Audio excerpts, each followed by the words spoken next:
Pick up your gear and open your chests. Throw on your armor and head out on a quest. Hey, hey, it's a brand new day.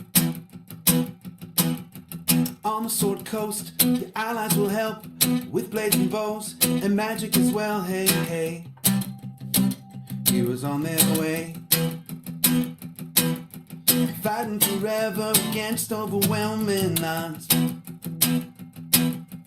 Fighting together in favor of multiple gods. Idle champions of the forgotten realms. Idle champions, adventure never ends. Idle champions, hit you all at man. Idle champions, you will say again. Idle champions.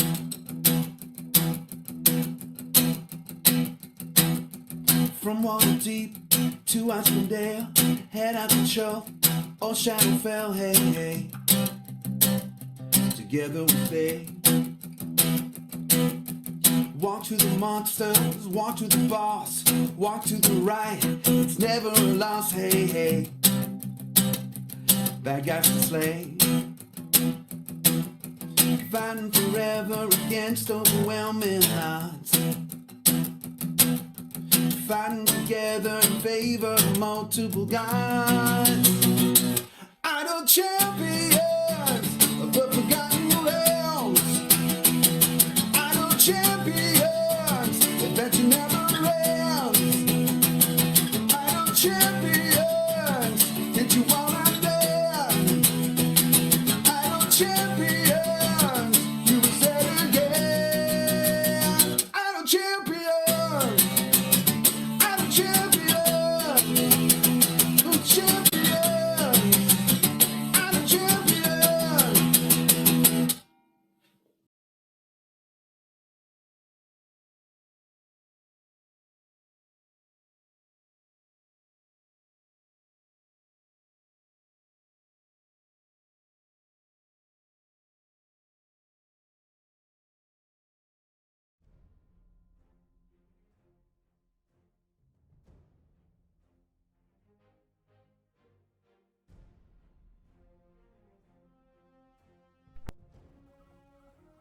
I'm here. Oh my god. Folks, if you don't know, I woke up to technical issues. It's time for a root beer. I had no internet at my computer. It worked everywhere else. But we're here. Welcome to Gaarawarr's Guide, the tutorial show. I'm Gaarawarr. Oh my god. Woo. Yeah, happy stream anniversary. Today, folks, if you do not know, it is my third stream anniversary specifically for the tutorial show. Just the tutorial show. I want to be very clear. Gaarawarr's Guide to Everything on El Champions had its 3-year anniversary back in March. But this is the 3-year stream anniversary for Gaarawarr's Guide, the tutorial show. 3 years ago, on I think literally on this date, I did the very first tutorial show. It was on I think it was on a Wednesday. I think it was a special back before they had like full days of streaming as a regular schedule. I think it was a Wednesday with the massive content drop for the anniversary, the full day of anniversary day of streaming.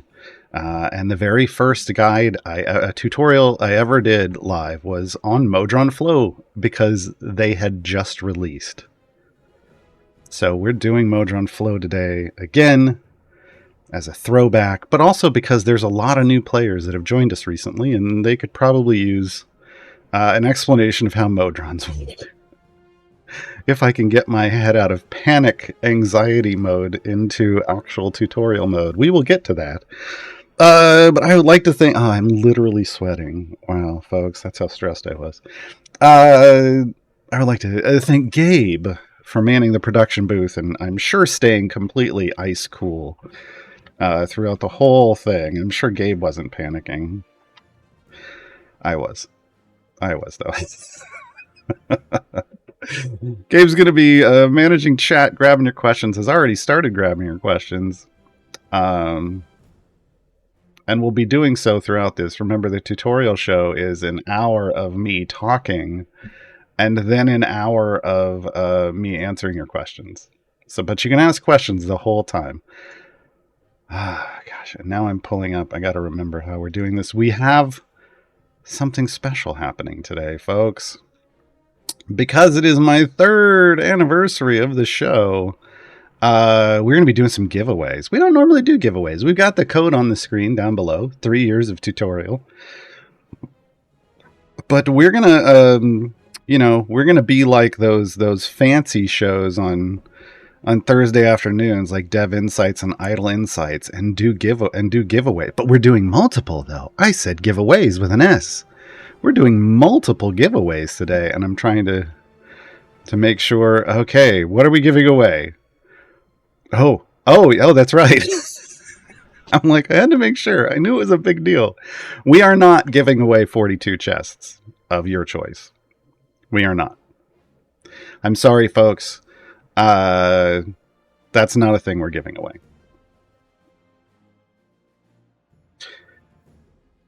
We're doing better than that. We're giving away 43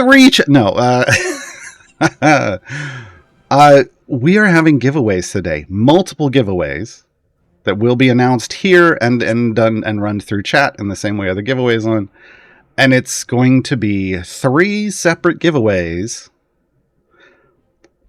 of the Champions of Renown Year 3 All-Star Pack. That's right, folks. We're giving away a big bundle. We're not messing around. This isn't 42 simple 42 chests. No, this is the Year 3 All-Star Pack. 3 of them. Because Year 3 was when I started. Right? So this means whoever wins this and is going to be super excited, I hope, because it's going to be Avrin, one of the top buffers in the game. Havilar, a speed champion, tiefling tank extraordinaire. Kroll, the snowball machine himself. Melf, the speedster, and Nova, the amazing tank buffer. Those are 5 champions that have stayed solid champions since Year 3. This is a huge pack. You're also going to get Kroll's Mastermind Kroll skin. And you're going to get 16 gold chests for each of those champions, with 2 guaranteed shinies in each chest. It is the full Year 3 All-Star Pack from the shop. We're going to do those, again, spaced out. We're going to do one in about 20 minutes. We'll do another one at the top of the hour, and then we'll do another one half an hour after that. Gabe's going to let me know. So basically, we'll line up the giveaways when the in-game, I think the way we're doing it, Gabe, if you can correct me if I'm wrong, I think the way we're doing it is when the pop-up comes up in the game, we will start the giveaways shortly after that, so that everybody can come in and try to win, and we'll do that 3 times. This is huge. This is the biggest giveaway I've ever done on my show. I was happy back in my 3-year anniversary for GG2E when we gave away Briv and some chests for him. I was like, this is a big get, folks. This is bigger. All right, folks. Let's dive into Modrons, I guess. Hold on. I don't need to be doing this. Let's talk a little bit about. I'm gonna zero out my Modron cores here, and I'm probably gonna just go ahead and close on out of this entirely. Yeah, that's a top pack. That's a highly desirable pack. I'm gonna tell you, that's one of the better all-star packs, folks. I was very grateful when Lauren let me know that that's what we were going to be giving away.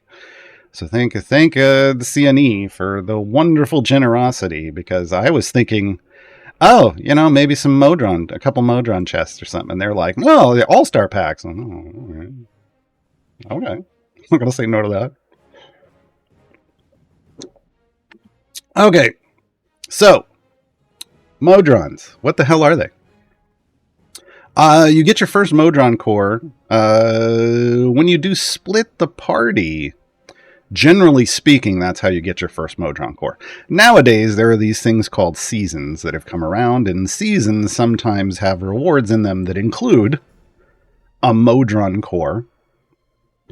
We've had 2 seasons so far that included a Modron core. There was the season of Erois, and then there was the Champions and Lawbringers, which arrived with the unaffiliated core. So there were situations. There have been 2 situations where you could have potentially unlocked a Modron core before you ever split the party, but that is a rarity. Normally, you have to split the party, and the way you split the party, I'm just going to do a quick intro here. The way you split the party is to get 2 champions in every bench slot. So you start off with your 12 core 12 champions, those 12 starter champions, and then add 1 extra champion to each slot, so that there's one of those little swappy arrow buttons on every slot. And you can do the very first split the party. And there will be a little button. This button is here on the map. There's also one in a run, but you will click it from out here, and it will tell you your current party. But then instead of these 3, there will just be unlock a new party. And it'll be green. It'll be unlockable because you've got 2 champions for every slot. And when you do this, you will do an adventure called Split the Party, and the reward is going to be a Modron core and your first background party. So 2 rewards. Plus, I think there you get some Modron pieces, and there's some other stuff. But the big thing is Modron core and a background party. And once you get a Modron core, the very first core you're ever going to get is the one that's shown right here with the number 1. It is your Modest core. It's called the Modest core. It's your first freebie. And the second you unlock it and you unlock a background party and you can pull up this current party screen, this buy additional cores button will activate in green. And if you click on it, there will be a core here for 500,000 gems. That's a lot of gems, folks. And that core is this one right here, the little squinty one with the armor. It's the strong core. It's the strong core. It's meant for, the Modest core is meant as a generalized modest provider of buffs and debuffs. It's just kind of your everyday walking around the street kind of core. The strong core is meant to be for more of those melee, beefy, strong champions. So those DPS that are going to hit things real hard. That's what it's meant for. Whether it achieves that goal, difficult to say. But what most people agree, not all, most people agree, is it isn't really worth 500,000 gems. Not right away. Not right away. Later on, when you are generating large amounts of gems, and by large amounts, I mean you can generate 500,000 in like a week, which is something you will potentially get to. There are people out there that can help you get there. Then, yeah, drop a week's worth of gems on this, just so that you can say you got it if you want, right? After Split the Party 1, you can split the party again once you get 2 champions in every slot. Split the Party 2, 2 extra champions in every slot. Split the Party 2, 2 extra champions in every slot for a total of 3 champions. That's going to get you your third background party, or your second background party, your third over. God, my brain is toast today already, folks. Second background party, but third party overall, and your fast core. Your fast core. Now, the fast core lives up to its name. It has 3 different buffs it can provide that are speed buffs to help you go faster on your missions. Now, it also has a lot of things to just help you do lots of damage and earn lots of money. And a lot of the stuff that's on the Modest core is on the fast core, but it just also has fast speed buffs as well.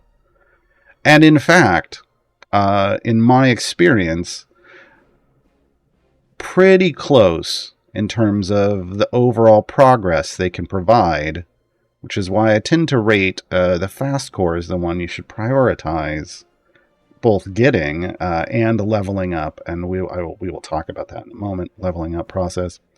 Split the Party 3 is the final Split the Party currently. There has been talk recently of a desire from the community of another background party. The devs are still, reviewing whether they feel the game is in a place where it can handle that. We'll see what happens. But that next core is number 4. That's the Magic core. It's the Magic core, and as you might expect from the name, it likes to buff magic users.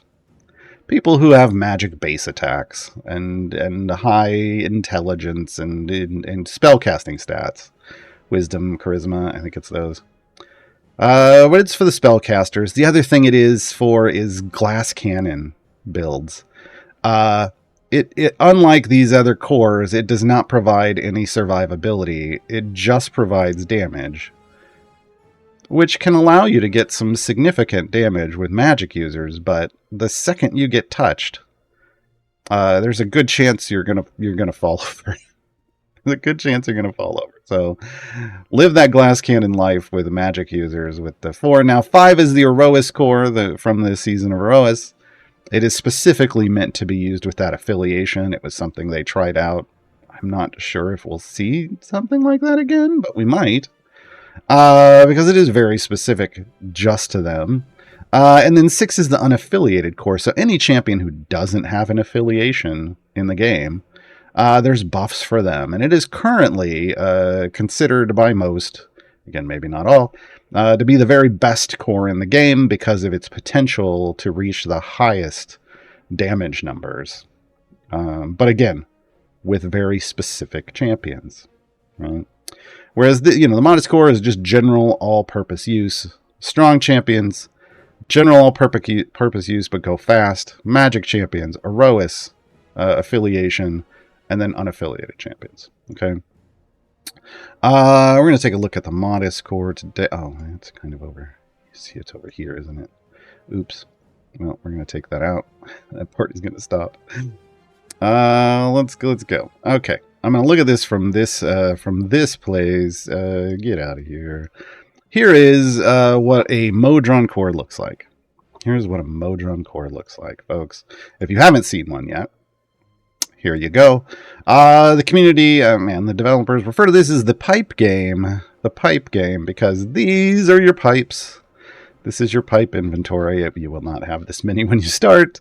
This is what 3 years of playing the pipe game gets you. You place pipes to connect all of these nodes. That's the TLDR. And you get buffs. That's the idea here. Now, when you start out, you'll note down here at the bottom it says level 15, max level, reward. This is a Modron component chest. It'll start off at level 1. And at level 1, all you'll really have access to is a handful of you'll get access to this node and like maybe just this space right here. Everything else will be locked. It'll be locked off. And it'll be locked off with little level indicators so that like level 2, you'll get access to these spaces. Level 3, you'll get access to these spaces, etc. until level 15 where you have access to everything. So when you start off, you're not going to get a lot out of your Modron core. You're not supposed to. It's supposed to be something that you level up over time and at each and collect components for, pipes for constantly because you're going to need a lot. And then as you get more and more pipes and more space, you'll be able to get stronger and stronger and stronger. This is where you start. And this is what the node will look like. Now, different pipes or different cores have different overall maps. Like the shape and the layout is going to be different. In fact, I'm just going to, let's just go through all of them here. So this is the strong core. So you'll note the starting node is all the way at the top. Kind of a Stormtrooper-esque, now that I look at it, kind of shape. Stormtrooper helmet kind of shape. So that's going to create a unique map for you. This is the, oops, that's fully piped out. I don't want to scare everybody. This is the fast core. So the node's just kind of sitting on its own island in the middle, and then everything is around it. We got a 4, the magic core. Here we go. Magic core, you start off at the side, and there's an inner and an outer ring with lots of nodes. So each of these is its own puzzle when it comes to trying to figure out how you're going to use it. This one now that I'm on a Star Wars kick, this one very much looks like maybe like Cloud City, the floating city with the buildings. But it starts here, and then you've got these little off ramps and things in the middle, and very interesting shape and layout. And then the affiliated core again starts somewhere in the middle, kicks out, and then there's just kind of a good amount of space. This is one of the reasons this one's very well laid out, has a lot of space. There are still some traps here, but overall, this is the one. This is the one. This is the way. Unaffiliated core. There are achievements that are related to the core, and they're about building flow, which is what we're here to talk about, Modron flow. Your flow starts at 1, and you try to build it to larger numbers. This is the only current core that can get you the very last achievement. So it is the only one that can really be buffed. You can buff your flow up to the requirements that last achievement needs. This is the only one that can do that. Currently, again, the Aroas core and the unaffiliated core, they arrived in seasons. I believe the Aroas core, if I'm not mistaken, is currently only available in wild offers because it was a seasonal thing. The unaffiliated core is unavailable at the moment. It should arrive in November, but they have yet to state whether it will be like wild offers or gems. So we're just going to have to wait. We're going to have to wait and find out. But this is where you're going to start. You're going to start with a modest core. So I'm going to start just kind of talking about this. So again, we're just going to do some basic. We're going to do some basic piping. We're going to talk about like how you just arrange your flow. Just to start, lighten up nodes and what the nodes do. We're going to talk about how to, kind of generally buff your flow. We're going to talk about why do some of these pipes have arrows that are flashing? Okay, we're going to go over all this because this is kind of the core stuff. There are other resources out there for you to do advanced stuff. We're just going to get you started. So there are just kind of like gear. In the game, there are 4 rarities of pipes. So you have the common, which are the white pipes, the uncommon, which are the green, the rare, which are the blue, and the epic, which are the purple. Now, when you're starting, the shape of your pipe is more important than your rarity. And I know that sounds strange.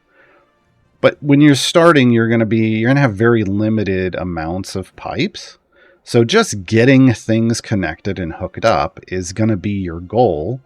And worrying about doing that with large amounts of flow and modifiers is going to be a later thing. And here's why. This is a gold node. So this is going to increase all gold found by 1%. As long as you reach a certain level of flow. So, starting off, the very first thing is just to hook it up. So flow values of less than 2 will give you the basic starter buff of 20% more gold. Okay. If you can get a flow value greater than 2 but less than 3, that goes to 80%. Flow greater than 3 but less than 4, 240%. And a flow at 4 or greater, I know it says greater than 4, but if you hit 4.0, it's going to light up and give you 480%. And that's the top buff for a gold find node. And for a number of nodes, that's where it's going to stop. And even for the other nodes that have the potential to go higher, when you're starting, and not even brand new, but even after a while, your first real goal should just be to hit 4. You don't have to go over 4. That's an advanced Modron flow thing. Just getting to epic flow is going to be your first goal. So getting flow up to 4. And you're not going to be able to do it right away. Honestly, when you first get this, you're not even going to be able to get to 2.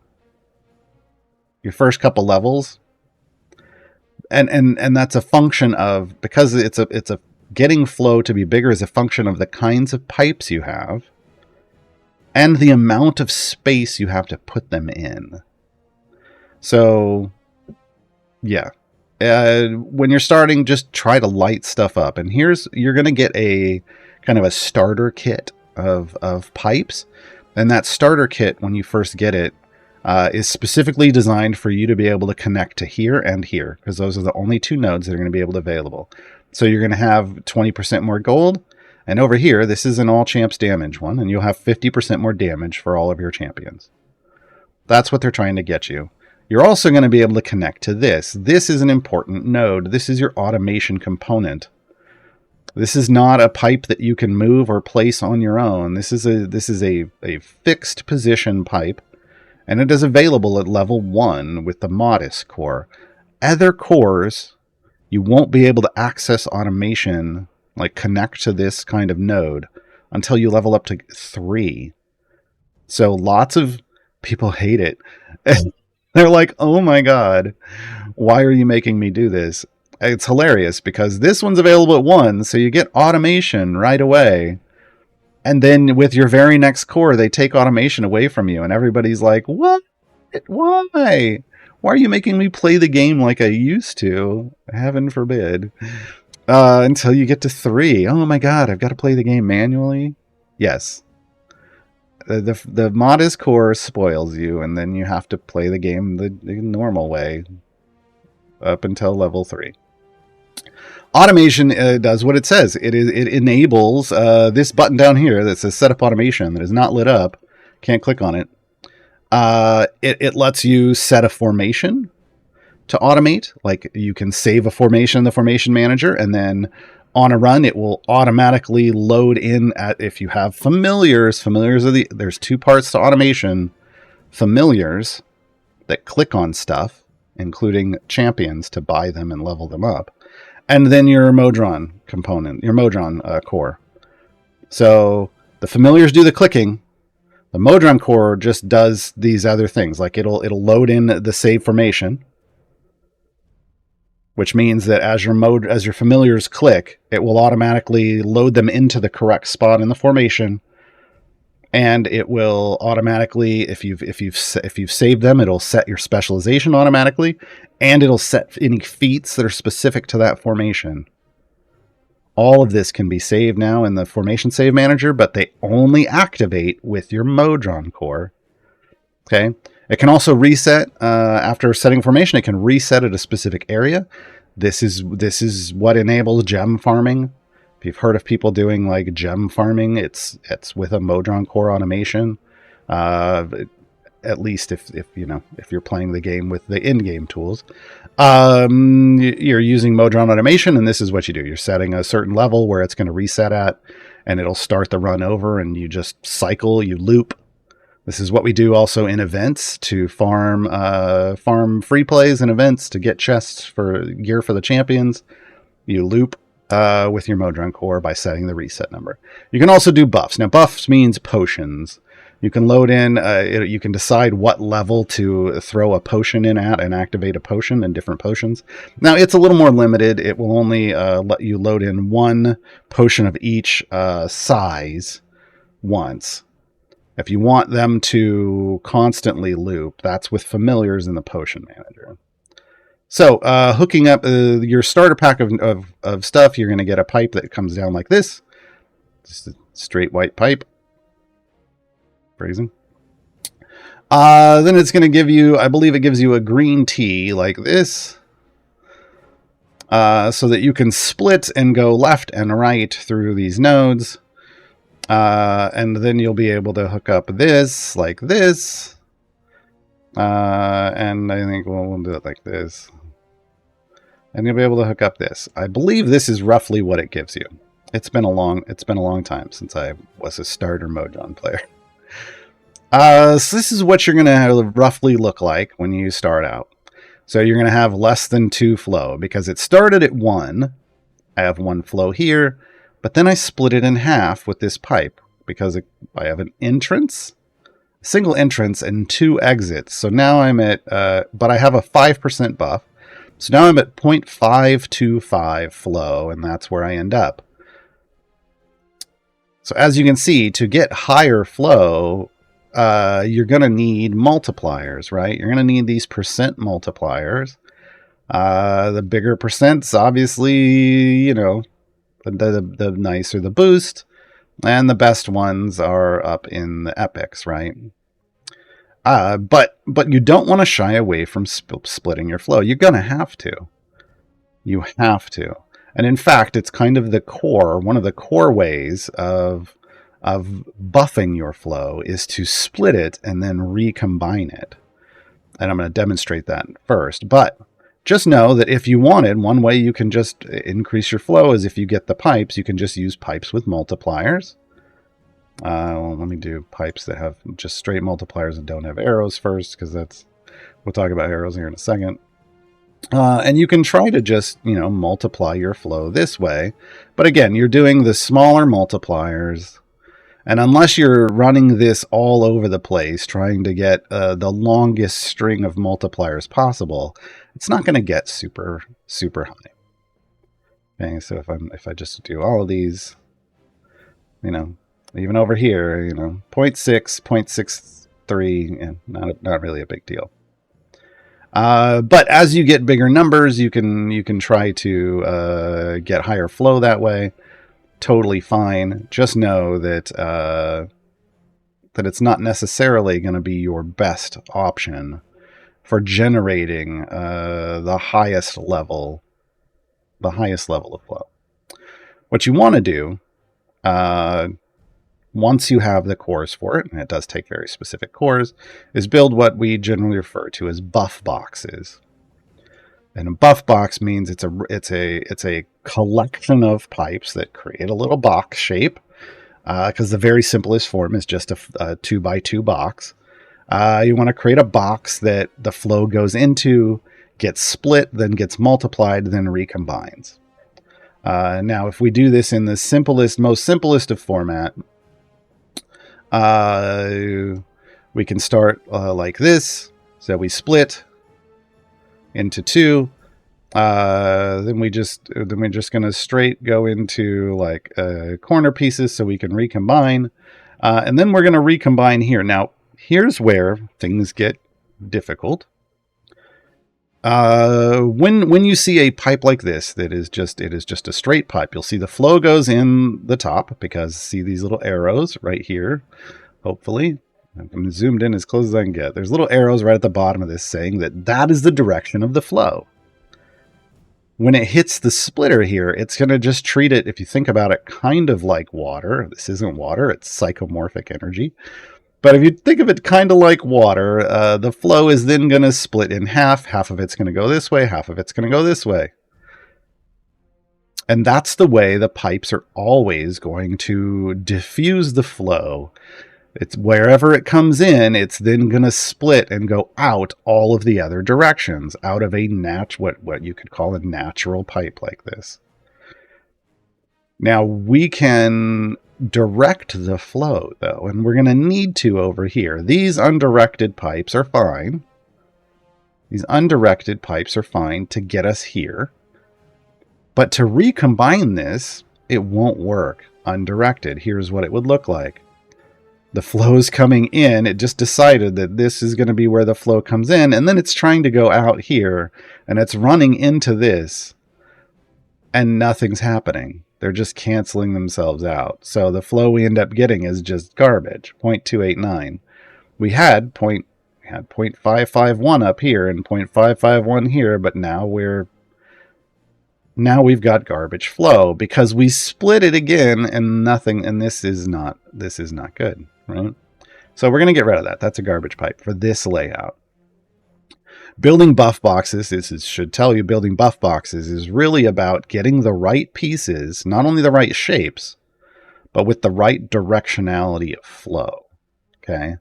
Now, you'll see here in green pipes, there aren't any that of these T's, these T pipes that have arrows, but we have directed flow on these other pieces. This is the thing about rarities. Rarities have different shapes and different directions of flow. So the common rarity is just the basic shapes with no T's and no directional flow and no buffs, right? Green, uncommon, is going to introduce buffs to pipes, and it's also going to introduce directionality pipes. These arrows are going towards the left. These arrows are going towards the right. That means if I were to hook this up, you'll notice that that pipe doesn't light up at all. It's because it's pumping flow to the right, but the flow's trying to come in for the right, so it doesn't go anywhere, right? Directionality is what the arrows do. They are pushing flow, which means they'll just flat out stop it. So you have to find the right directionality of pieces. Now, green introduces the T, but blue is the first rarity that's going to have directed T's, and that's what we need here. Blue also introduces, if we go all the way down here, the cross. And purple is the only one that has directed crosses. These crosses are going to be the most powerful pieces. They're the ones that everybody hunts, because they're the ones that help you get the biggest flow. Spoiler alert. All right, so we're looking for, this is referred, or I refer to this as a 2-in, 1-out. I mean, that's pretty standard. I think everybody refers to it that way. This is a 2-in. We're looking for a 2-in, 1-out T. It needs to be in from the top and in from the right. This will not work. This is in from the right and out to the top, right? So I have to find my shapes over here, and I can hunt like this, just scrolling around and trying to find the best thing. Or I can click on this green filter button. And I can go down here, filter by layout. And I can say this, I can click this off, and I can say this is what I want. I want this shape of T. I want this shape of T. And then I can take it even filter. I can go, I want directed. And you know what? I want directed multi-in. And since I'm only trying to do this with minimum pieces, we can just make it rare too. But, and then I only have to look here. And I can see, well, there's one. There's one. That's what I want. That just filtered through my entire list for me in a wonderful way and found me exactly the pipe I was looking for, right? The first giveaway was supposed to be... Oh, giveaway's ready to run. Oh, I didn't see that. Sorry. We're ready to go. Sorry, folks. Sorry, folks. It was supposed to be around the 30-minute mark, not the 20-minute mark. 20 minutes after what I said, which was 10 minutes in. So we're going to fire the giveaway up now. Gabe will handle the giveaway. This is what happens when I've got the document. I've got Modron flow over the document. We're going to start the giveaway, folks. So follow whatever the instructions are in chat. Follow whatever they look. I don't normally do giveaways on my show. There you go. So type 3 years as spelled out in the instruction there into chat. You only have to type it once. Raffle's only going to be open for like 2 minutes. So go, go, go.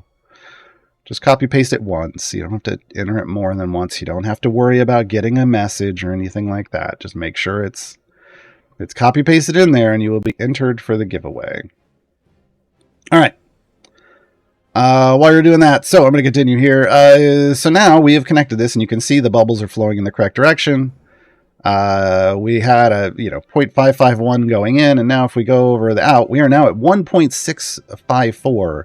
Because we have combined the two 0.551s into a singular flow, and then out, which is 1.103, and then modified it by another 50%, and it is generating almost 2 flow now.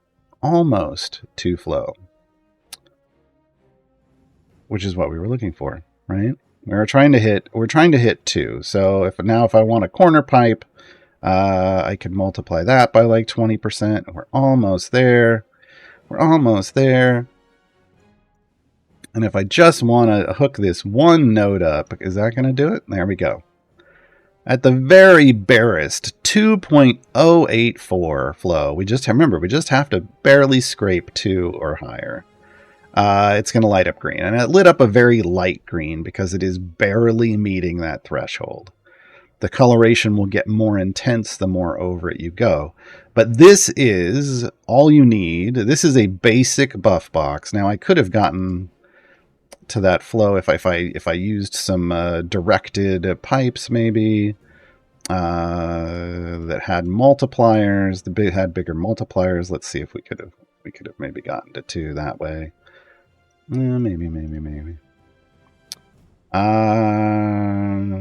Do I even have? I don't even. I have in the blues. 1.98. Wow. Yeah. So I mean, you could get there. You could get there with just some bigger multipliers. There's 2 flow. You can get there with bigger multipliers, but that takes much nicer pipes, right? And that's how you're. This is the core of how you're going to be building buff boxes and multiplying flow, is creating these breaks and then recombines. And the more you can, not always, there's exceptions to every rule, but generally speaking, the more you can split and recombine with large multipliers, the better off you're giving. Do we have a winner already? That was quick. Killing Edge. You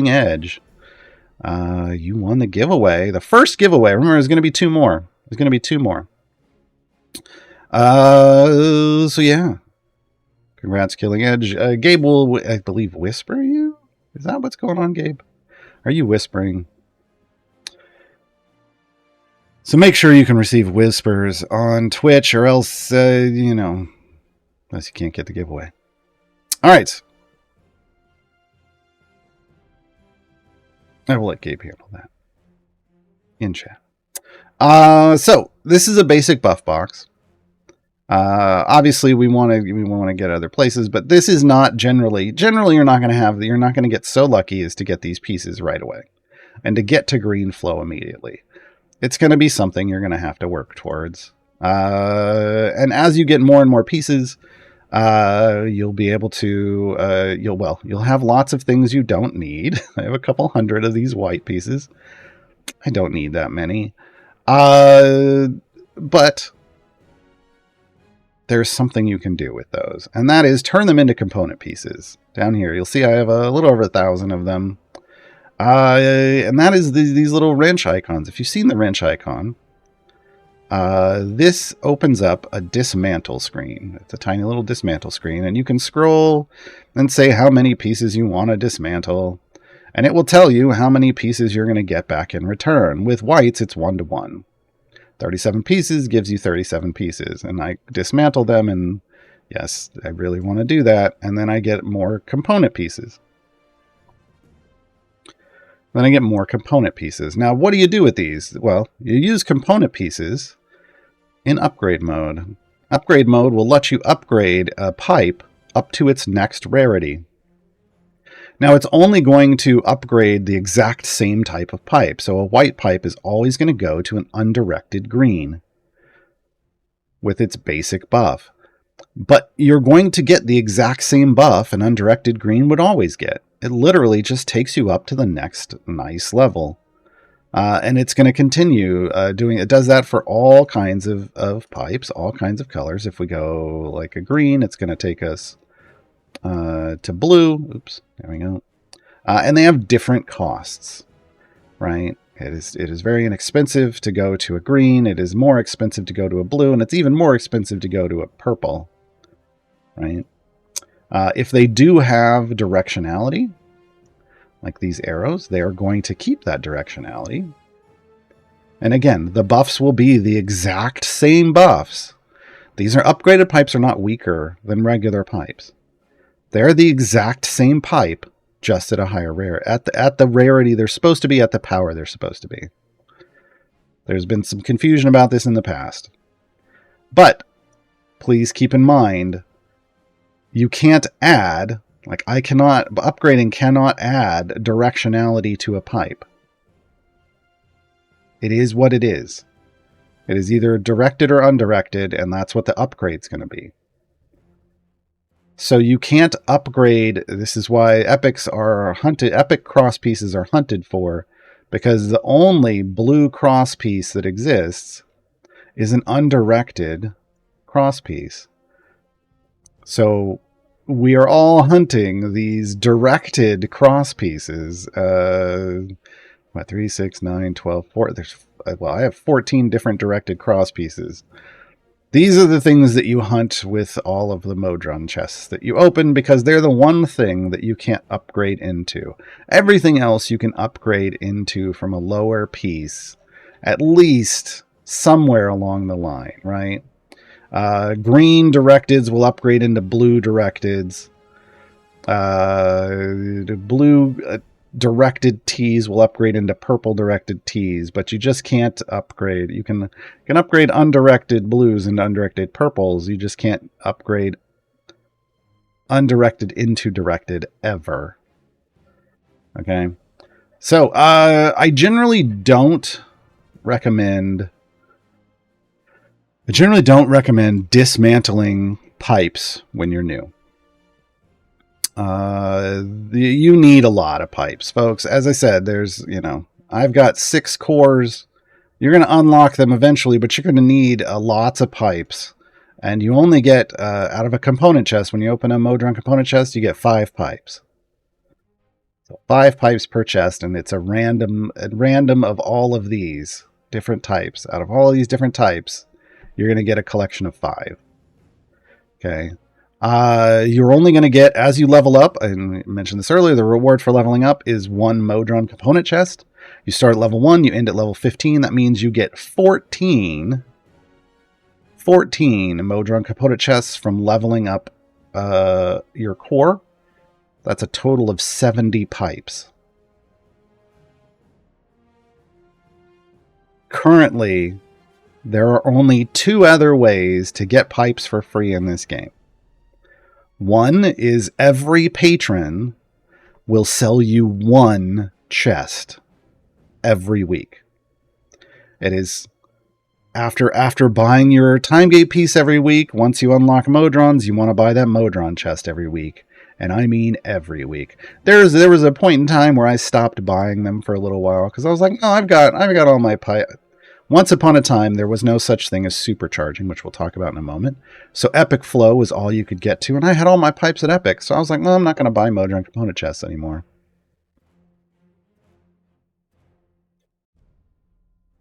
Buy them every week, folks. Buy them every week. Always buy your Modron component chests. They're 5,000 currency from the patron shop. So you can get a max of 4 of them each week. So that's 20 new pieces each week. That's it. The only other way you can currently get them is when a season is active.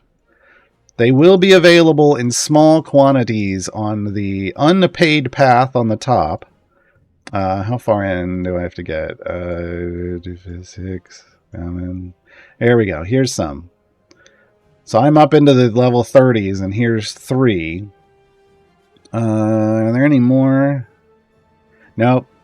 There's no more available in the unpaid path until you get past 60, and then you get into the bonus rewards, and I think there's some.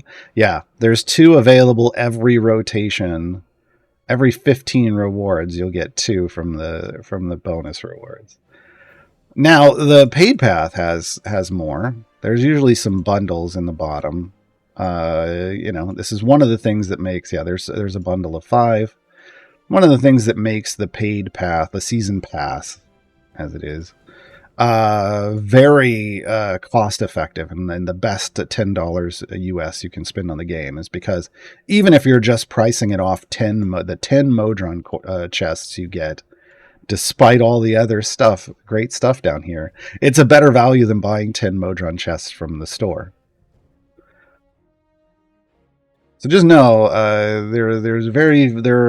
it is a long grind to A, start and level up your core, and B, get the pipes to get to kind of an end game flow. But again, the first thing you want is just to get to flow greater than 4. And you do not need all purple pipes for this. You don't even need all directed pipes for this. I have gotten to purple flow with a mix of white, green, blue, and purple. I know people who have gotten to 4 flow without building buff boxes. That's a wild challenge for the modest core. But I've seen it. So just know that starting off, though, really your goal is just to get to 4, minimum 4 flow everywhere. And even if you're just barely scraping by, it counts. As long as you hit 4, you get that top buff. Okay. As you get further along in your progress, though, and you get a lot more pipes, and you're able to get to really build some serious buff boxes, and I will demonstrate one here in a moment. There is now a supercharged system available only on certain nodes. Certain nodes can be supercharged. And what that means down here at the bottom, starting at 500 flow, every time the flow level doubles, you increase the effect of this node by 25%, up to a maximum bonus of 500%. So this specific node starts at 1600% at epic flow greater than 4. And you can get up to 500% times that in bonus flow. But it takes serious numbers. We're getting into, scientific notation numbers. I believe you need EO8 to EO9 flow to hit that. I want to say it's E9, somewhere in the E9s. It's a lot. And your first bonus, despite it says starting at 500 flow, be very careful here. Down at the bottom, it says the next bonus is at 1,000. Because starting at 500, when you double it, you get the 25%. So you don't get that 25% until you get to 1,000 flow. Remember, folks, we're starting at 1. We're starting at 1 flow.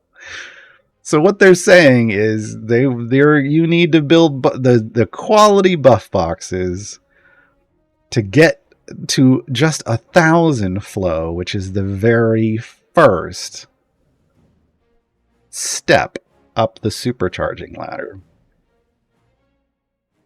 Endgame stuff there, folks. Endgame stuff there. So don't worry about getting more than 4 flow when you start. Please don't. Please don't. Just focus on getting to 4. Focus on getting to 4. And here's how I'm going to build a pretty solid buff box. We're going to have another giveaway in 5 to 10 minutes. 5 to 10 minutes, just so you know. All right. Let's do a buff box. So I'm going to go best possible multipliers, best possible stuff, and see if I can get, I'm just going to try to get this gold flow to just a ridiculous number. I don't even know what number I'm aiming for. I'm just going to try to build a buff box up here in this, probably these 2 rows here. Maybe I'll hit this and this. Yeah, we'll hit this 2 starter nodes. So I'm going to do like a 1 in, 3 out. This is the strong splitter X. 1 node in, and it's going to split out in 3 different ways. Now, it has a solid multiplier, 40%. So we're getting, we're already, if we look at our total flow, we're already going to be totaling in the 1.3 flow, right? 1.4 flow. 1.3. It's a 40% Gaarawarr. 1.4 flow, right?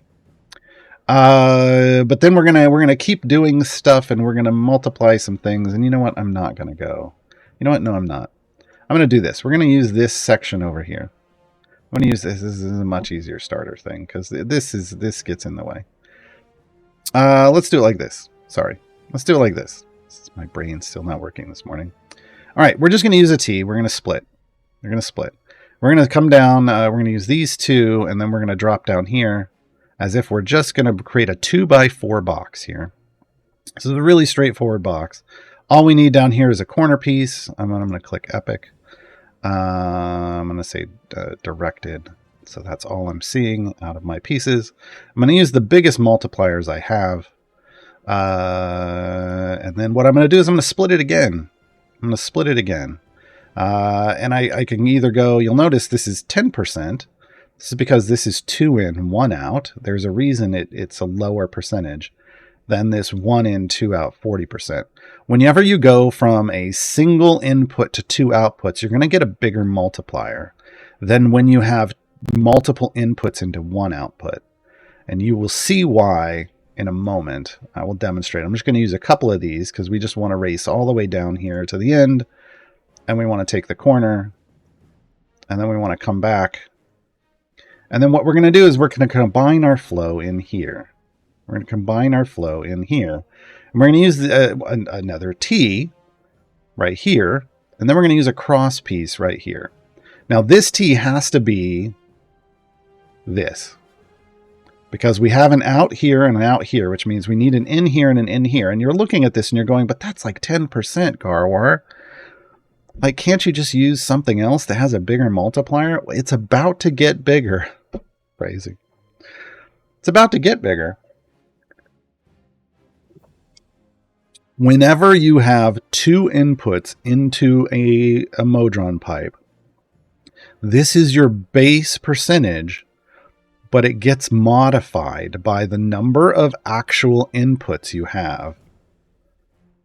So, if I move this up here, you'll see it stays at 10%, as you might commonly expect it to. And I get it. I get that you're expecting this to stay a 10% multiplier. But that's only got 1 connection. If I move it up here with 2 connections, it becomes a 100% multiplier. This is how pipes work.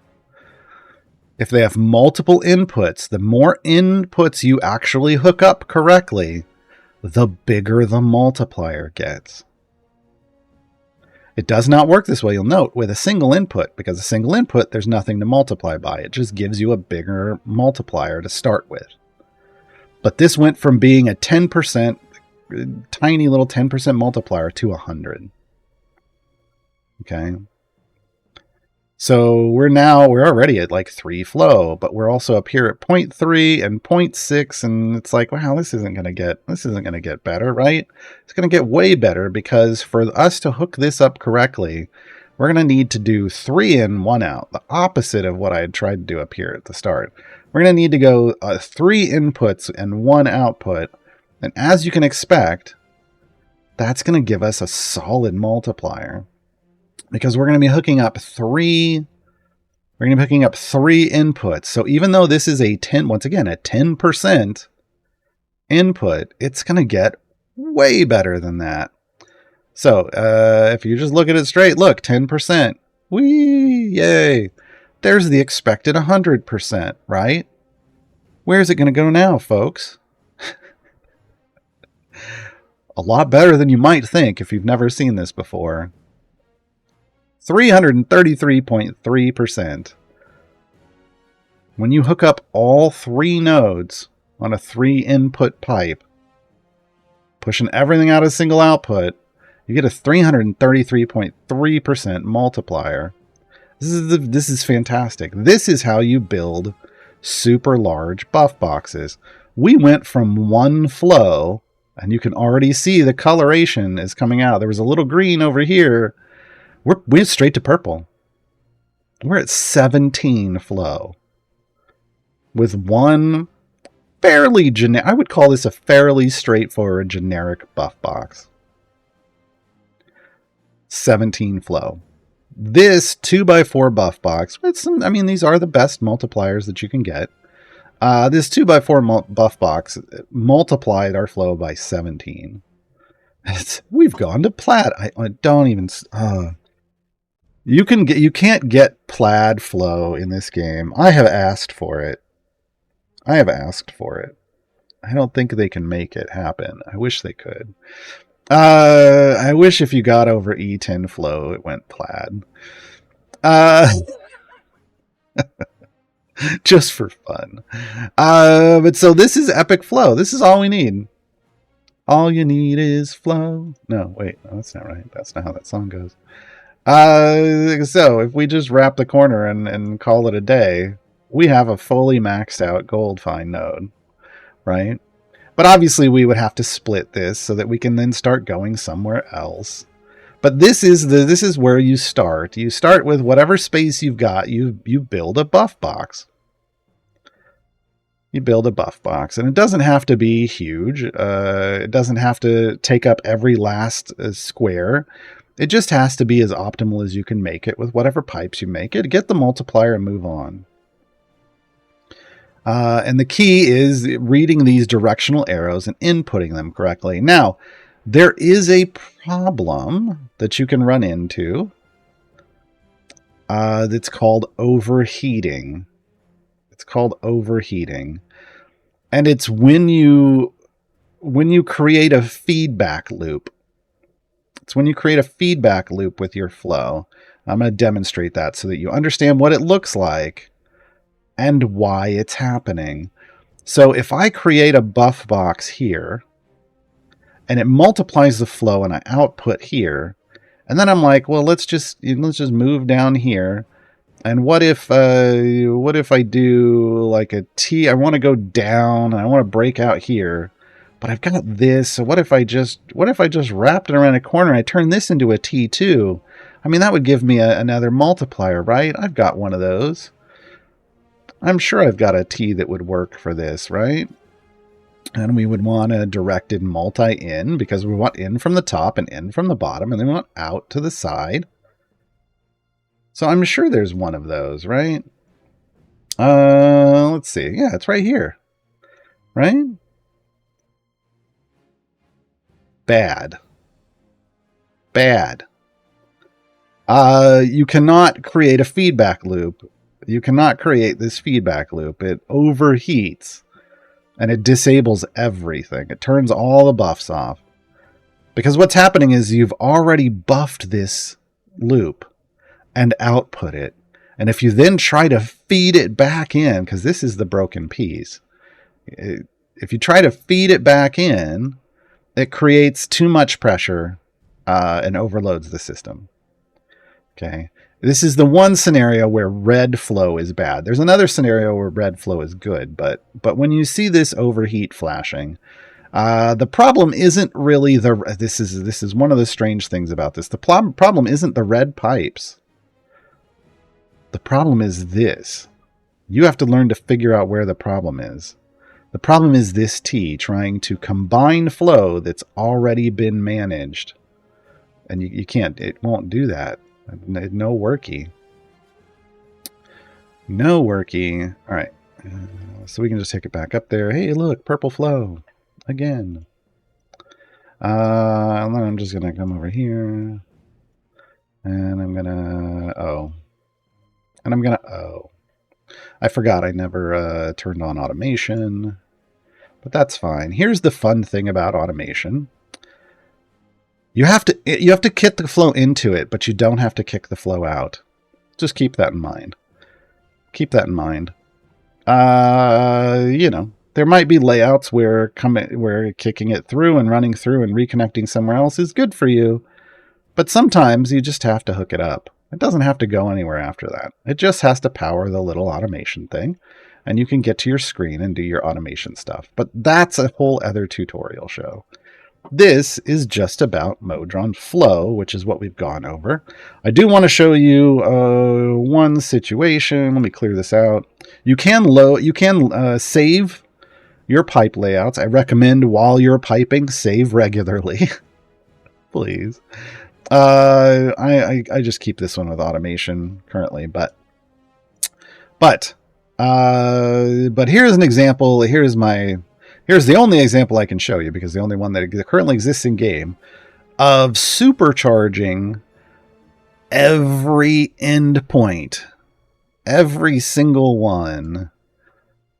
All of them. This is it.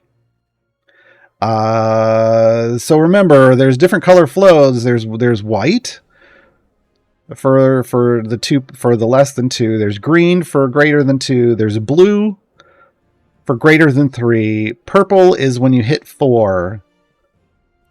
But then it goes to orange. Then it goes to orange.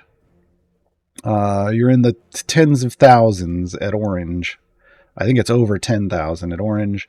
And then it goes to a good red. The good reds, as you can see, are the EO9 flows. This is the supercharged stuff.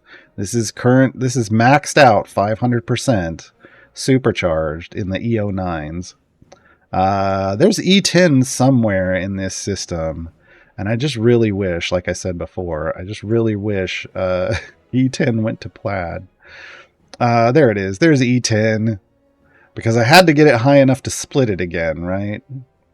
To split it a bunch of times. So this is ultimately what you would get to. And note, I didn't even have to use all of the spaces. I didn't even use these built-in multipliers. It's just a lot. It's a lot. It took me a bit. I piped this out live on stream. Takes a little while. All right, folks, we're going to do the second giveaway of the day. Second giveaway of the day. So get ready in chat. Again, if you just arrived, welcome. But we're doing a giveaway for the year. This isn't 42 chests, folks. Get that measly little giveaway out of here. This is the year 3 Champions of Renown All-Star Pack. This is just 5 champions as skins, 16 gold chests for each champion, and 2 guaranteed shinies for each champion. Right now, type tutorial into chat. Tutorial. Lowercase. That's your entry. While that's running, I'm gonna play some music. And then it'll draw in a couple minutes. But I'll be back probably a couple minutes after that. This is the Lorekeeper's Legacy. This is a Lindra's song. I'll be right back, folks.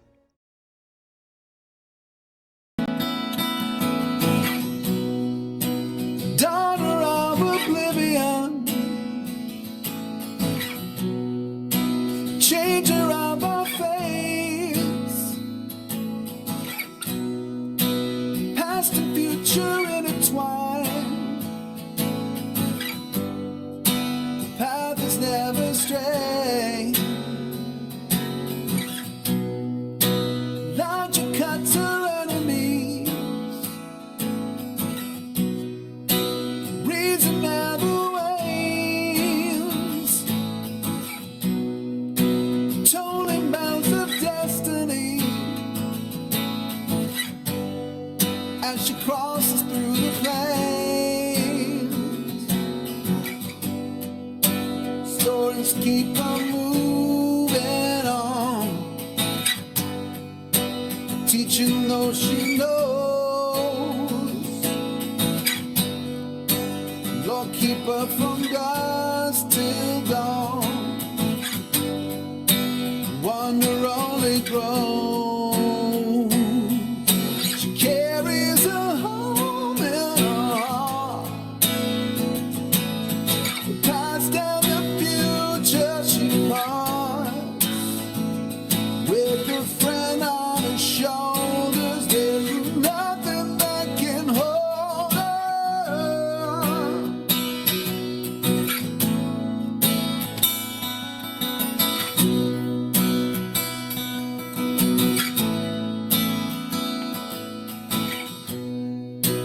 Weave of time is wayward.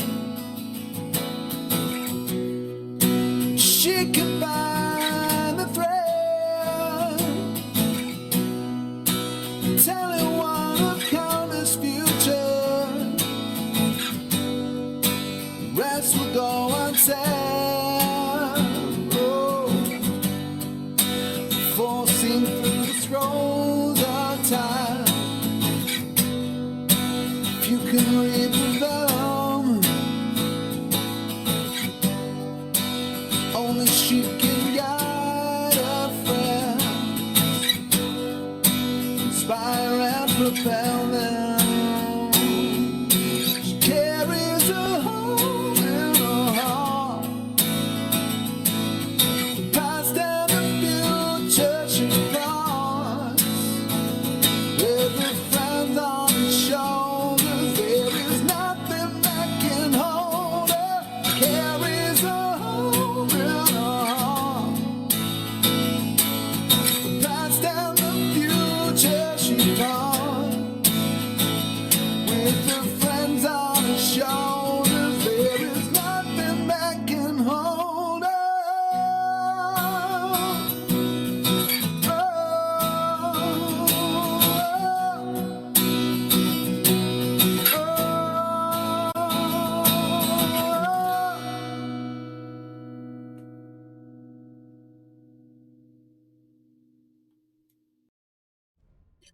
Hey, everybody, and we're back. Congratulations, Abera.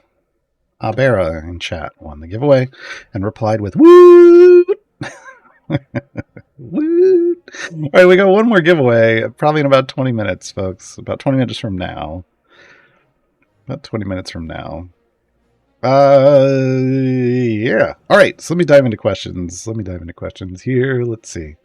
Lurking Rider, this is off topic, but it's kind of on topic due to the technical issues at the start of the stream. Is it a 1 or 2 root beer day? It will be a 2 root beer day. I will finish this one. I will go get lunch, get a root beer with it, eat my lunch, and then I'm going to be streaming some Baldur's Gate 3 over on my channel about an hour after this stream ends. Come hang out, twitch.tv/Gaarawarr. You can see it spelled right there, or click on my name in chat. Hit the follow. Come hang out with us. We have a lot of fun watching Gaarawarr Grudgekeeper, my dwarf, me. Everybody says I did a pretty good job of making me, beard and all, over in that game. Come watch me absolutely wreck fools. My team setup is beastly. Yeah, it's pretty great. Thank you, Tranamo. Much appreciated. All right. Let's see what we got on topic. The Lurking Rider asked, what are your thoughts on dismantling Modron pieces into components? I kind of gave that. I said, as a newer player, I don't think you should. I think you need all the pipes you have. Yes, even the white ones. I use the white ones to map out where I'm going, like what I think I'm going to do. I find it useful for me. Let me go back over to this. I find it useful for me to create, just in my head, a layout. Like if I want to come out and split, and then I'm going to come over here. And I want to like create like a buff box here. I will map out, and then I'll be like, this is where I want the output to be. And then this will be over here. And then maybe we're just going to wrap around. And we're going to come down here, and then this will be a splitter that'll go this way, and this is going to come out like this, and maybe we're going to have a box down here like this, and this will be like this, and then this will wrap around the corner, and then this will connect up here. I use the white pieces to generally give myself a visual representation of where I feel I'm gonna place these boxes. And then I go lay in actual pipes on top of them. So I like to keep some of the white. I don't need as many as I have. I could probably sell down to like 50 of each and be fine. But the thing is I also don't necessarily need component pieces. The only time I'm ever going to upgrade is when I'm trying to do something like this, where I'm literally trying to supercharge every node. Like I said, I feel like you can hit epic fairly easily with a mix of rarities of pipes. Now, it may be that you find yourself in a situation where you have the blue pipe, and what you need is the purple version of that pipe, and then you'd be at epic. Yeah, upgrade that thing. Upgrade it. But it's very difficult to make decisions when you're new about what pipes you don't need. It can be challenging to just get rid of pipes. Sure, whites, you can be like, sure, I can get rid of all these whites, but you only get one for each of them. And to go from a blue, hold on, let me turn on upgrade mode. Is there a blue out here? There is. To go from blue to purple is 250 pieces. Doing that with whites is a lot of pipes. 250 pipes. But remember, you only get 5 pipes per chest. And even if they're not all white, so that means you're probably, to get to 250 pieces, you're gonna have to dismantle some of the higher colors. How do you make that decision? I mean, my general rule of thumb currently is never, ever dismantle a directed pipe. There are a couple directed crosses that the community just bangs their head on their desk over because they just aren't useful in the current game at all.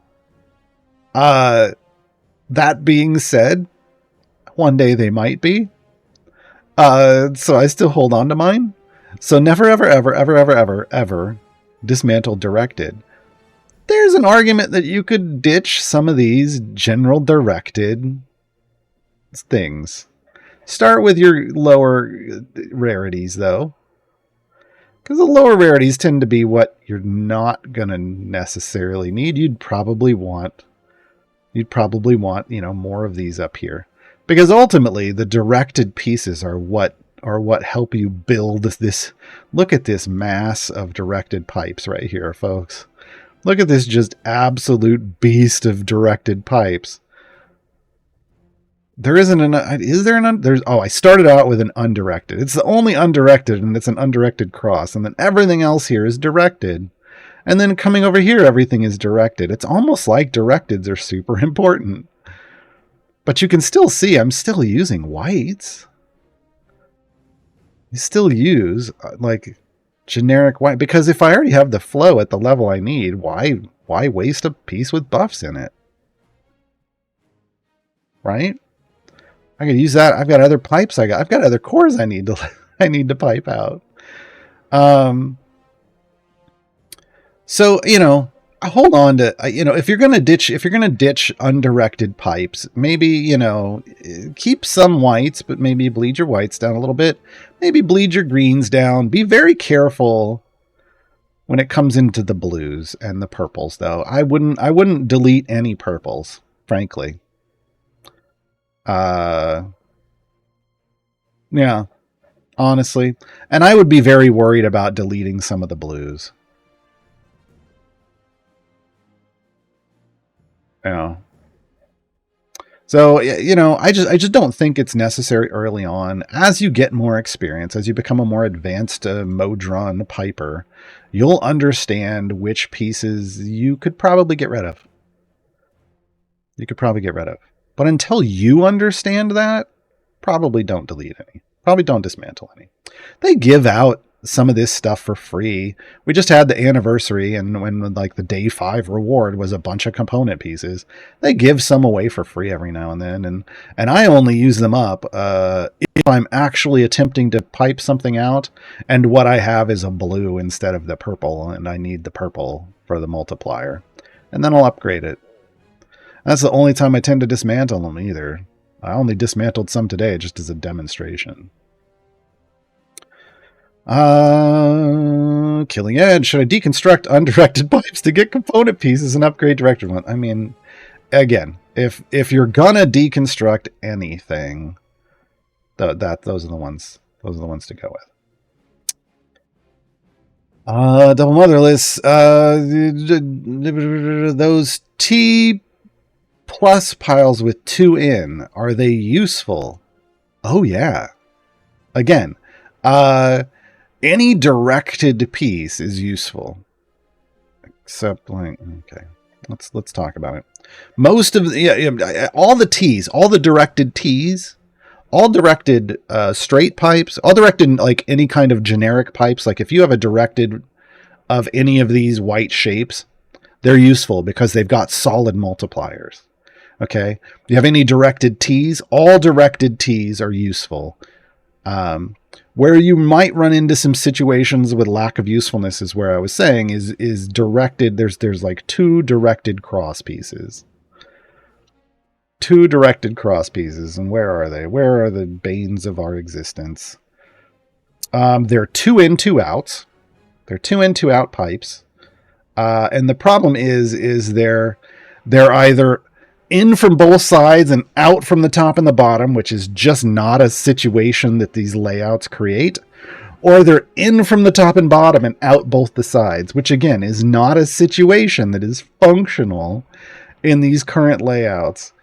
I wish I could mark them and just like put a big red X over them so I ignore them. And my eyes just aren't drawn to them at the moment. They're around here somewhere. Oh, here's one. Here's one.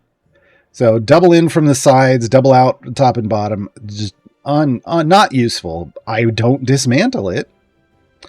And the other is where? Right here.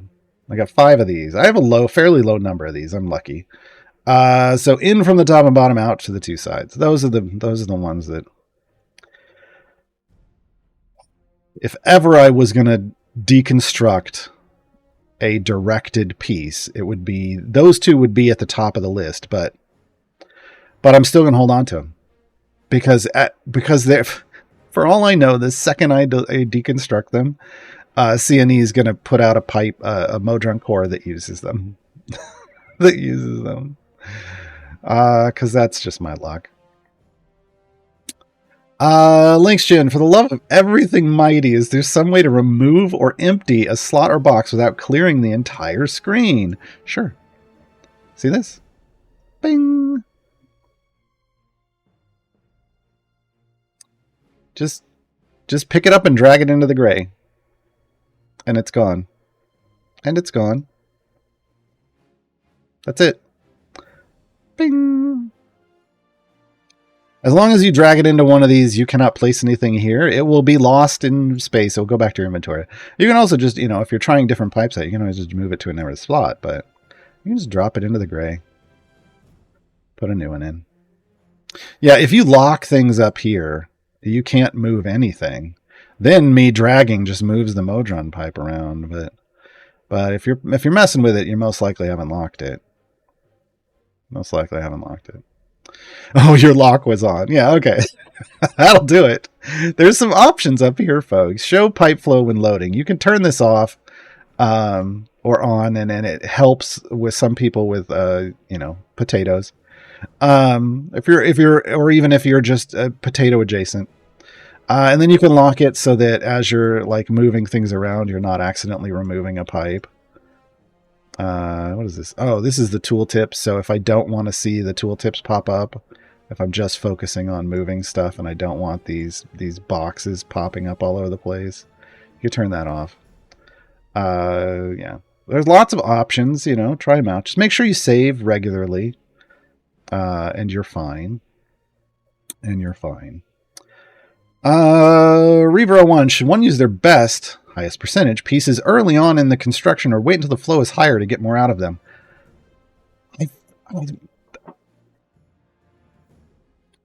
In my head, here's the thing. Modron flow messes with your brain, and sometimes what you think is optimal is actually suboptimal.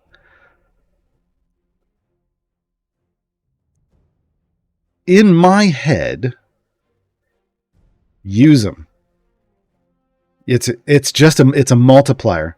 It's a multiplier. Multiply it. Throw it in. To me, you're lining up multipliers. The only time I will maybe not use a big multiplier is when I know I'm about to split into something and I want to save that multiplier maybe for after the split, if that makes sense. Because why multiply before a split and after? But even then, it probably doesn't matter. The flow is just, you're just lining up multiplier after multiplier after multiplier. So multiply, throw it in, because you want to build up as high as you can.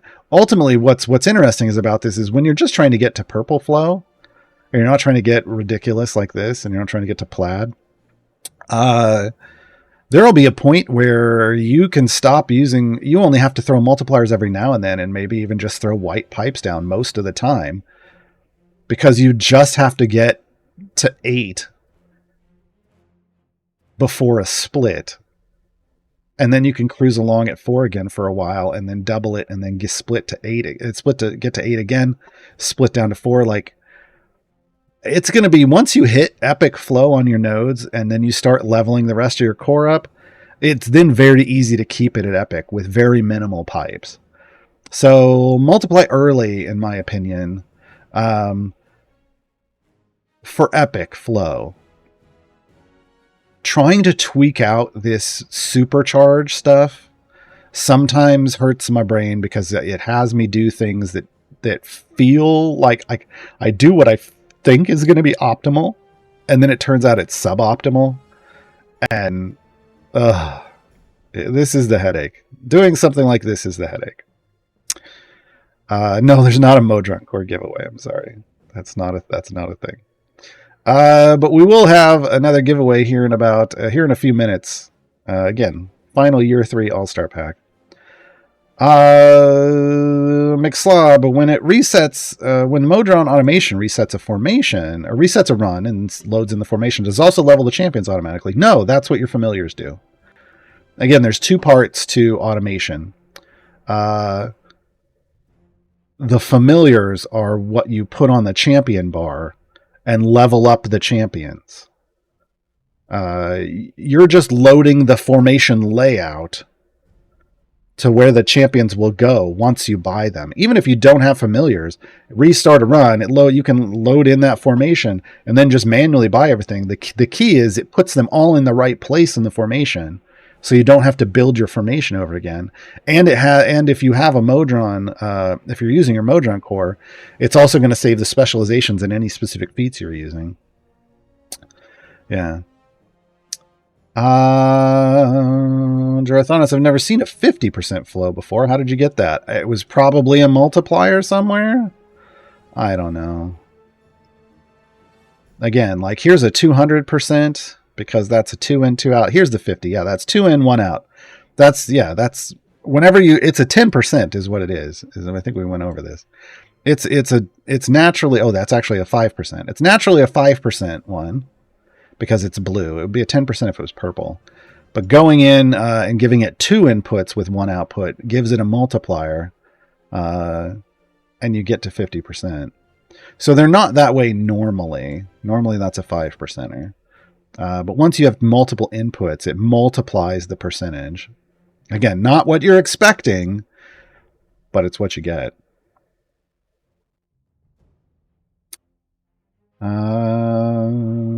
Xanthfan, which core would be easiest to supercharge every node? The unaffiliated core is the only core currently where you can supercharge every node. The only one. So it's not even about easiest. There are people in the community who live, eat, and sleep and breathe Modron piping.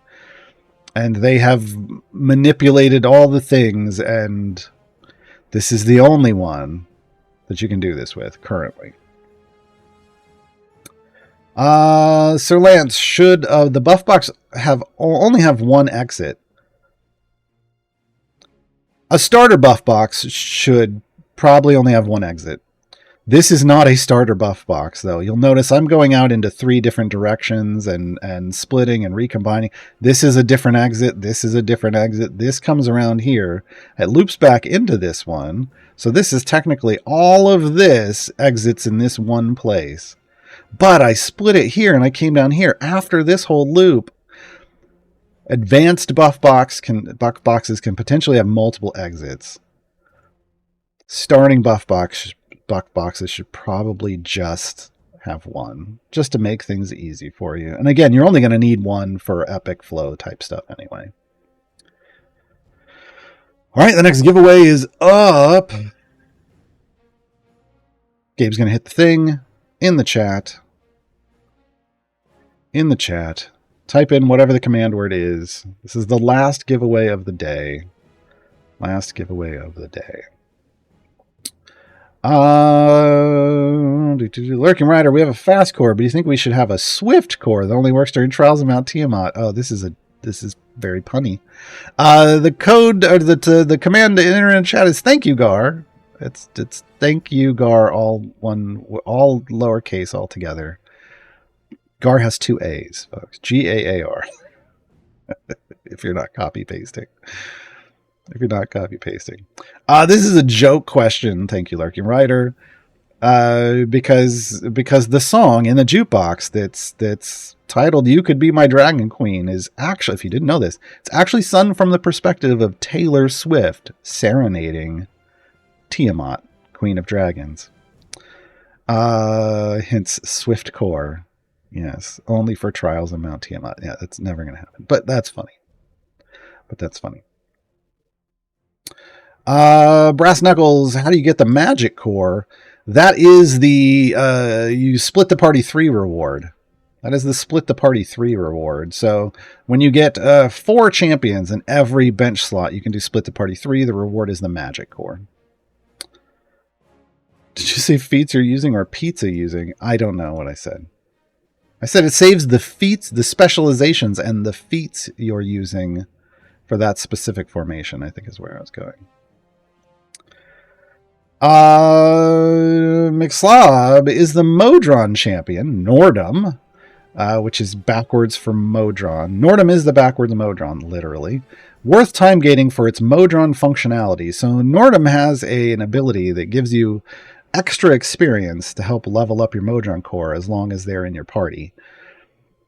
Here's the thing. So when you're leveling up your Modron core, you get 1 experience for every area you complete while your core is slotted in that party. So right in here, this is my main party. So if I were to start a run here, for every level I complete, I get 1 experience. Norden gives a very small bonus to that. It's like, 20 or 30% or something like that at base. So without any updating his items or anything, just the base functionality, which is a small amount. It's actually better for you when you're starting to just recruit speed champions, so that you can complete your areas faster. Their multipliers, base multipliers, tend to be better for some of them, for the easy ones that don't need item support.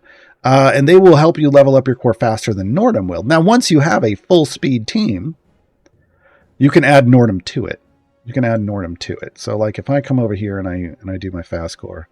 Congrats, Summit 2199. If I throw my fast core in, boom. This is piped, but it's not perfect. You'll see I've got some orange and some red. I could do better. I'm missing some cross pieces. But if I take this to like Mad Wizard to gem farm, let me preload my formation. I want the speed farm, and we enable this. You'll see that what I have is a bunch of speed champions and Nordum. Nordum's right here. So this would be the situation that would level my core the fastest out of basic speed champions and Nordum. There is an even more advanced speed formation that uses Briv, but that's super tweaky. But this would just be a very straightforward way to level up your core super fast. You want to do your leveling of your core as your active party. Once you get multiple cores, sure, you can throw other cores into your background parties, but they will level very slowly. Very slowly. In fact, I'm going to put that one there. Yeah, because background progress is slow compared to this, because speed champions don't work in the background. They only work in your active party. Anything else about Modrons? Nope. Okay, I'll do general stuff. Freeman129, I've been searching for the last Bardic Inspiration episode on YouTube, Twitch, but haven't found it. Where can I find that one? Ooh. I mean... Oh, you mean like the one... Wait, are we talking about like the last one where they created a song, or the one from like the other week, the special edition? Because that's two different answers. Because I think the last one they created a song should be on YouTube and the Twitch, but the one about the special one episode that they had for the anniversary week, the request show, I think that should just be up on the Twitch and may not be going to the YouTube. Yeah, so I guess it depends on which one you're asking about, Raymond, and I'd need to know. But I'm not the keeper of those, so I'm just letting you know what I know roughly. Steffi Tuzo is a fairly new player. Is there any specific way you recommend reaching high favor for all campaigns? I mean, if you're fairly new, ultimately it's just you just have to learn to build the best possible formation from the champions you have that's going to push you as far as possible, because the further you go, the more gold you can earn, and the more gold you earn on a run converts into favor. So it's just a function of building, to start building the best, learning to build better formations, or getting help in the Discord, or on the subreddit, building better formations, so that you can push as far as possible. Like right now with the season going on, season champions, building formations around these season champions is probably going to be best, because you'll be getting lots of gear for them and item levels. And they're going to do better than your core champions. But it's just about pushing. And as you get more and more champions and more powerful, building more powerful formations, make sure you're buying blessings with your favor. Make sure the warnings are enabled, so you're getting blessings regularly. That's going to help. As you unlock patrons, they have perks. That's going to help. As you unlock your Modron core, that's going to help. It's just gathering lots more power across your account in other ways than just favor is going to, but favor is going to get you more favor, but getting this other stuff gets you even more.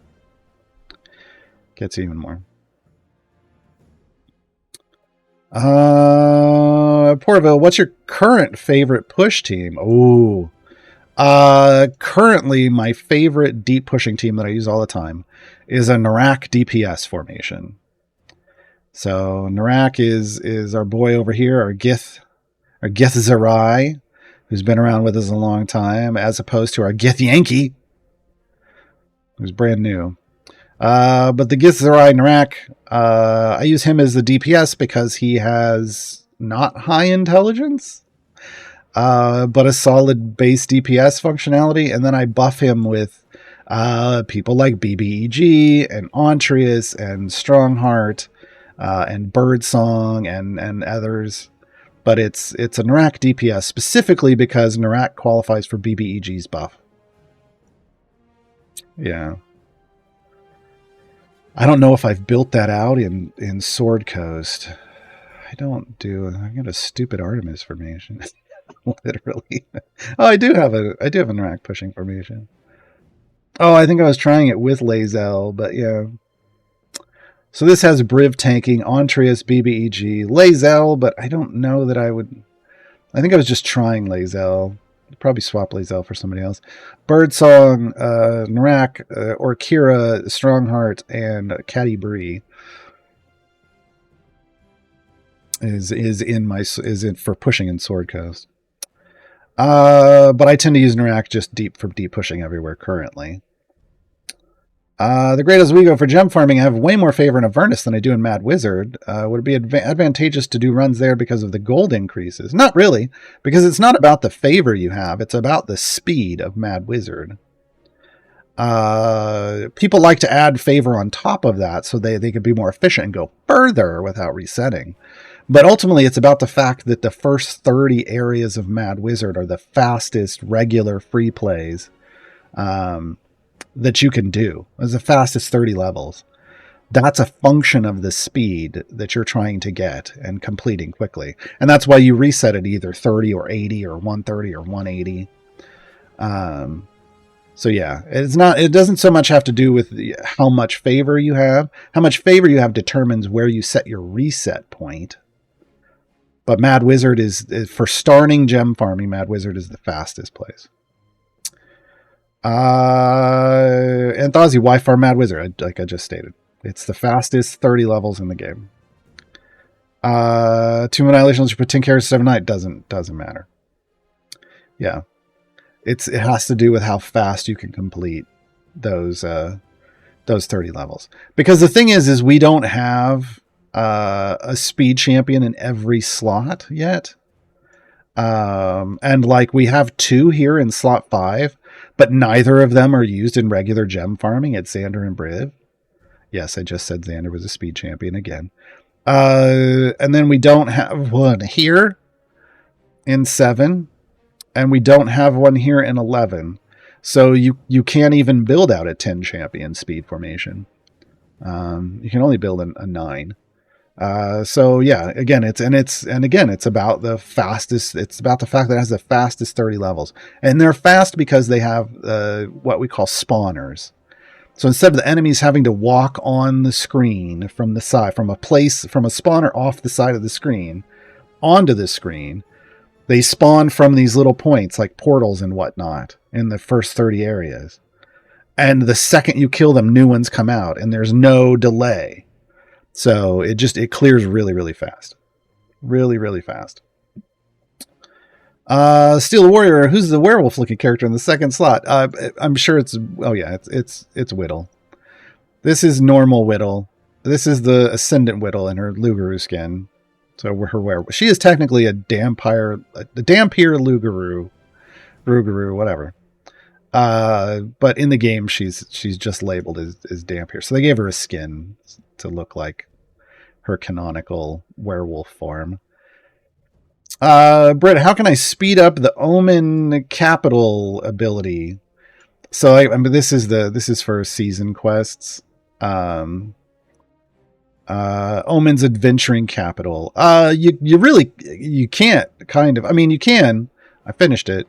But it takes champions that boost your attack speed, like Whittle and Virgil. Oh god dang it. I did too many circles. Like Whittle and Virgil and others. You'd have to load them up with people and Omen and just attack faster. Also speed potions. But just know you've got 53 more days to work on it.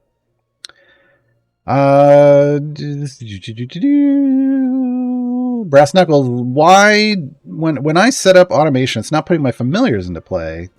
It does the reset, but it doesn't place the familiars. Did you save the formation with the familiars in place? So here's the thing. When I look at my saved formation, even over here, it's going to tell me that I have saved 11 specialization choices, which probably sounds funny for 9 champions, but some of them have 2. 36 feats and 16 familiars.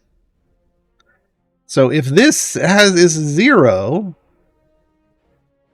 if this little, next to the mage hand, which signifies familiar, is 0 out of whatever, that's why it's not loading your familiars in. So you have to put the familiars in their places, arrange the formation, put the familiars where you want them to show up, then hit save formation, for them to actually be there. Like this one here right now. So I have how many familiars do I have? I have 17. I actually need 18. I need one right here on this, and I never saved it there before. I don't need it, but I want it. So now I'm going to overwrite, making sure that the feats are included as well. And now if I go and look at that, it's going to update and says 17. It's saved there now.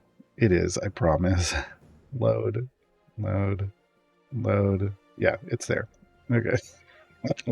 Anyway, it saves. You got to save the familiars with your formation. Silly game. DJ Crafty one. How do you get the 4th Modron core? Again, number 4, like here numerically, is the magic core, and you get that from Split the Party 3. Split the Party 3 needs a total of 4 champions in every bench slot. Markel, why bother going to 80 or 130, etc.? Why not just always reset at 30? Because resetting takes time, right? The time it takes here, like if I just put this at 30 and turn this on, this takes time. This takes time to restart the adventure, load it in. It may not seem like a lot, but when you're trying to optimize the amount of gems you're earning on a daily basis, you want to go as far as possible. That's the first layer of the answer. The second layer is if you have Shandy takes, at default, 30 seconds for her speed ability to kick in. In some cases, I can get to 30 without it ever kicking in, which means Shandy's speed ability is wasted. So for Shandy to be most efficient, if you don't have her feats, well, even with her feats, frankly, you want to go to a place where you know you can click kill all the way to, which is a function of the favor you have. But your reset area is going to be different than mine, right? And it's all about just being the most efficient possible setup for your time to earn the most possible gems, because people will set these gem farms up and leave them running 24 hours a day. And those reset time adds up when you're doing that. It adds up quite quickly. Bedazzler. Can I make a save standard for feats to simplify my 4 groups of Modrons for more specified simplicity? Save standard for feats. I'm not sure what you mean. I mean, you can save whatever formations you want, if that's what you're talking about. I name mine so I know what's going on. And you can name them really specifically. And you can save like 50 formations in every campaign. So if you want to have different formations with different feats, you just need to save them separately and name them in a way that you understand. And no, you can have up to 50 formation saves in every campaign. And that includes, each patron gets 50 of their own. Trials gets 50 of their own. Each time gate gets 50 of their own. Yeah. That's the way you do that. I mean, I don't know exactly why you'd want to do that, but that's the way you do it. Javier Solomon just started playing. Welcome. What's the best way to get more champions fast? Cash. But if you're talking about just playing the game for free, just keep playing. Like every 3 weeks, there's an event like the one that's currently active. It ends on Monday. It's on Monday at noon Pacifically. So use up your tokens this weekend, folks. But every event is going to deliver 3 champions. And then Friday, this coming Friday, the 22nd, will be a natural time gate weekend. So you can pick one up for free there. And then every time you have 6 time gate pieces, pick one up.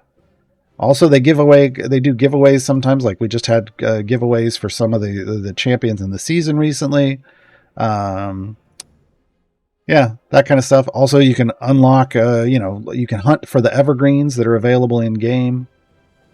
Yeah, but that's it. It's just kind of waiting for each, for time gates and for the events to arrive. Zork, do you have any special plan for the next year of Gaarawarr's Guide to Idle Champions? Any special thing you feel players don't know, use enough of? Not really. Well, I mean, we've kind of talked about all the things in the game. I think we're talking about the tutorial show, but we've talked about almost all the tutorial topics currently. So we'll probably revisit some just for new players and as they change things to the game. I mean, that's what I'm looking for, is as they make changes to systems or add new systems, like there's a new collections system arriving in the future at some undetermined time period. We'll do a tutorial show about that. We may even break it up into multiple segments because it sounds like it's going to be pretty big. They've talked about reworking Trials about Tiamat, so we'll have to do another Gaarawarr's Guide to Trials. So, when they rework things, we get to do new versions of the shows for those. Otherwise, we keep talking about new champions as they come. Every event, there's a new one. I mean, yeah, it's kind of, there isn't, I don't think there's really any topic we haven't really covered. I even did an Artemis tutorial show. Like me? Stupid, sexy Artemis. I don't even use Artemis, but I know how he works. Val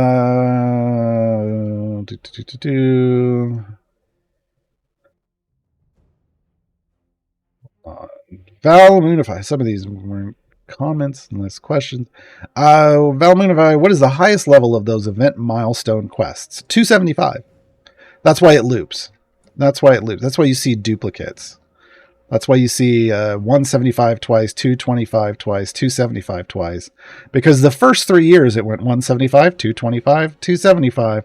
And then they were like, oh God, we don't want to make new players try to go to 325 and then 375. That's ridiculous. So they just looped it back. So there's duplicates. That's it. That's it.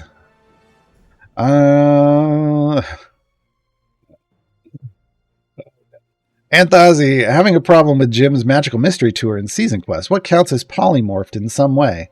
So here's the champions I used. I used Jim because he will polymorph enemies in 3 different ways. Now here's the thing.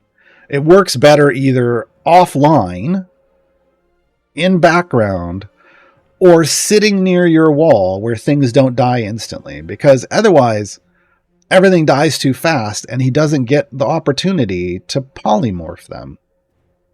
Okay, so Jim, clearly. Strix polymorphs her staff using her ultimate. So you put Strix in, you put a familiar in her ultimate, she will polymorph her staff every time she fires off her ultimate. That counts. Who else? Oh, Vi. If you throw Vi in, again, Vi needs to be near your wall. I don't know if it works offline or not, or in offline/background or not. But Vi will polymorph enemies into a crystal sphere.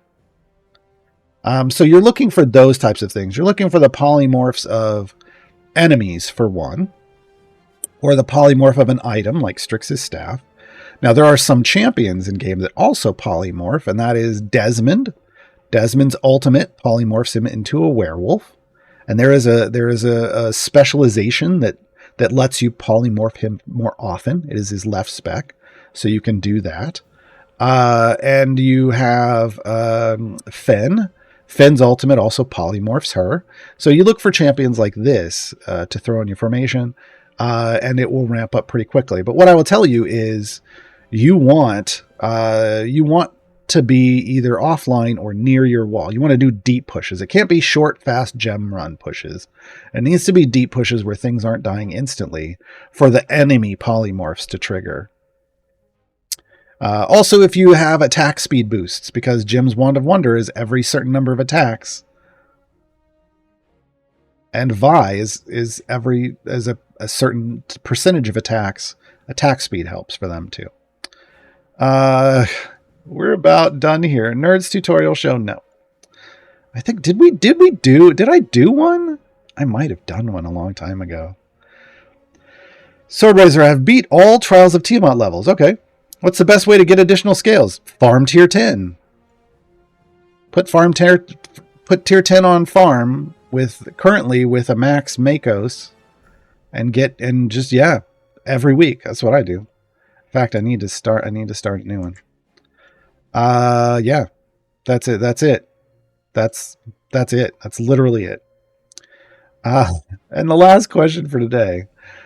Lurking Rider. If a manual time gate becomes an idle champion. This is a Tunic reference, folks. My favorite game of all time is Tunic. And I call the little fox in Tunic Emmanuel for Tunic reasons. And so we made his last name Timegate because Emmanuel Timegate. Yeah. How happy would you be? I would be over the moon. And which Modron core would work best for them, or would they need a new core? I don't even know. They're probably this strong core. Unfortunately, well, they would be unaffiliated because they are not affiliated. They wouldn't have an affiliation. Tunic, I've put up playing that for a long time. Really that great? My favorite game of all time. I never had a favorite game of all time since Tunic. Before Tunic. I had games that I was like, oh, I loved those games. I would put them in my top 5, top 10, but I couldn't rank them. Tunic, folks. It doesn't cost that much. Go buy Tunic. Go play Tunic. Tunic is a joy. Yes, I censored myself. Tunic is a joy. Go play Tunic. If for some reason Tunic is not the kind of game for you, it's an adventure puzzle game. There are some hard boss fights, but you can tune down those if you want to. But if it's still not the game for you, I have a playthrough up on my YouTube channel. But it is one of those games where you don't want to read about it and you don't want to watch it if you're going to play it. That ruins everything. It is an experience. It is an experience. Okay. That's everything for Gaar's Guide to the tutorial show today. No more streams on this channel until Tuesday, I believe, of next week. But you can join me in about an hour over on my channel, twitch.tv/Gaarawarr. You can click my name here in chat and click follow so that you get a notification. When I go live, I will be streaming Baldur's Gate 3. Again, I'm playing as a dwarf because this is the Wookiee. This is the dwarf. There we go. Kill, drink, dig. I'll be playing as the dwarf Gaarawarr Grudgekeeper. Come join me. The song we're going out on is The Elucidation of Elminster. It's Elminster's song from Bardic Inspiration, written with the help of Ed Greenwood himself. Enjoy.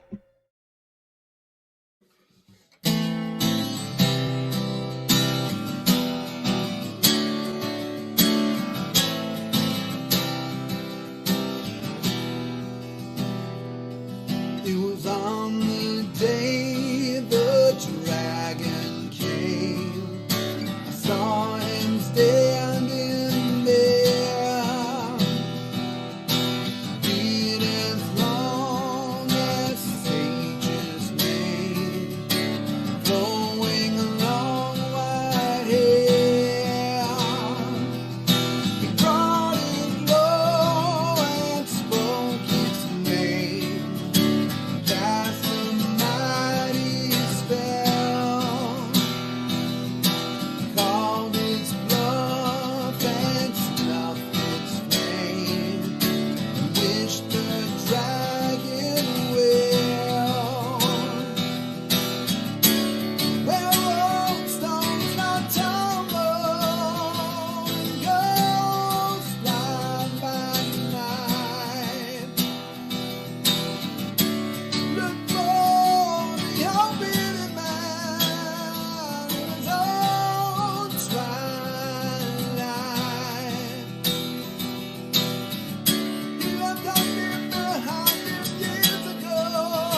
Awesome.